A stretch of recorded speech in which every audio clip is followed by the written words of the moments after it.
Now, where do we start with an intro for our next guest? Retired NBA basketball star, author and psychologist. John Amaechi's done it all, and he joins us now to chat about his inspirational life. John, how does a guy from Stockport end up playing basketball in America? I got very lucky. I mean, I'll admit that. I had the right coaches at the right time, and certainly the way I started in basketball was, total serendipity. Walking down Market Street, and two men came up and asked me if I wanted to play basketball. It never even crossed my mind prior to being maybe 17 years old. And then at that point, it just kind of took off very, very quickly. So you didn't pick up a basketball until you were 17, is that what you're saying? Mm-hmm. And I don't know, do basketball players normally start a bit sooner than that? Yeah. Well, it certainly helps. It helps to start as early as possible. But I think in my case, I had no chance to pick up bad habits. I knew that if I wanted to get anywhere, I'd have to be full on in effort all the time. So it really focused me. It made life, in a way, although the journey was difficult, it made my options very simple.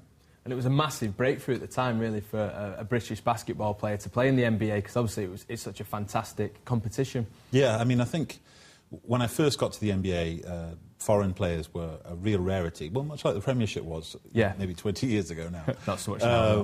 Not so much now. It was a rarity to have any European players. I think when I arrived, it was myself and then 3 Eastern Europeans. And the Eastern Europeans were certainly more accepted because basketball was more developed there. But for me, people just like this tea-drinking British guy is trying to play basketball with us. So was it hard to integrate with the team and with the fans? The fans, although it was oftentimes a little hokey, the relationship with the media and with the fans, it was very easy. I have horrifying pictures that I've managed to suppress from Google somehow that I've done with newspapers in the cities where I used to play, where they pull out all the stops. I mean, they'd expect me to wear a monocle and a top hat. I wish we had those. Well, luckily, I have them. I paid people off to keep those under wraps. But that was what they really expected. And I even did a column in one city I played in. It was called Tea with Meech. So it was all very unusual and stereotyped in a way for British people. But with the team, it was no problem. They knew I was odd in any number of levels, and being British was just another part of that package. There's been a fantastic emergence, though, of British players, of course, in the British team as well. And, I mean, basketball in Manchester has gone from strength to strength since the Giants were started up. And obviously, you've got now the Magics and the Mystics as well, and you must be really proud of that legacy. Yeah, absolutely. I think it's really important. And it's really not because I'm not a massive basketball fan or even a sports fan. But the reality is we've got any number of different types of people in Manchester and in Britain. And so we need to provide niches for all these different types of people, and basketball fills one of those niches. So I'm really happy that we've got kind of a growth there for those people. So moving on from basketball, you're retired now. Mm-hmm. Where do you go? What have you done? It's always very strange. I've lived all over the world, really. I mean, 4 or 5 European countries and all over America, and I now live, I think, 200 metres away from the house that I grew up in Stockport in Heaton Moor. So it's very odd that I've come back in an almost complete circle. But I think the work that I do now as a psychologist is as challenging as anything I've ever done. And it's easier for me because I can sit behind a desk. Yeah. I don't have to be at the gym every day for 3 hours. It's great. I just wanted to mention your autobiography because in it you actually out yourself, don't you? Mm-hmm. And was that something that you did for yourself, or did you do it actually for the sport? Because sport is known for not being very tolerant of gay people. Yeah, I mean, I think there are a lot of issues in sport that we're seeing right now. Issues of racism, issues of homophobia, Islamophobia, anti-Semitism. A lot of those happening in football right now. But I think it's spread out throughout lots of sports.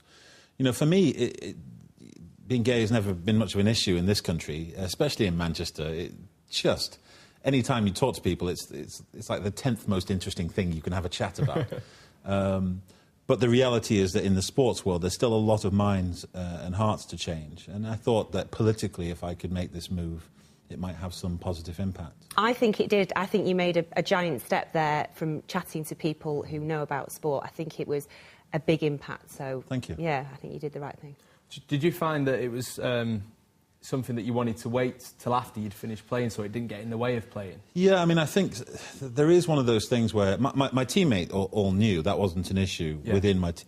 But there is something about disclosing bits about yourself. And it's not that sexuality is any more kind of crazy or lurid than any other part of a person. But I think you want to share yourself with people who really matter. And when you're a public figure, there's a lot more people who think who you matter to than matter to you. And so that's what made it difficult. And I knew that in America, when I played, 28 states it was illegal. You could be banned from work, whatever your work was, for being gay. And I didn't want to, 6 years it took me to get to America and to the NBA. I didn't want to kind of ruin all that on the basis of something that was just me. Exactly, and it's a very small part of you, because also you're a psychologist now. So what made you want to become a psychologist, and you've written books on it? I think that's the easy one. I mean, for me, I knew I wanted to be a basketball player in the NBA when I was 17. I knew I wanted to be a psychologist when I was 8. My mum was a doctor, GP in Cheadle, and I used to go on visits with her and sit in the living rooms while she went upstairs and dealt with whoever was sick. And I would watch the way she deal with whoever she was dealing with, pills or injections or whatever she was doing, come downstairs and always spend time talking to a family. And this was probably 1978. And I used to watch her, and you could see the tension in the room just drop. You could see people who didn't think they could cope anymore. All of a sudden, within 5 minutes of chatting with my mum, they knew they could handle it. And I thought, that's the best job in the world, to be able to make people feel better with your voice.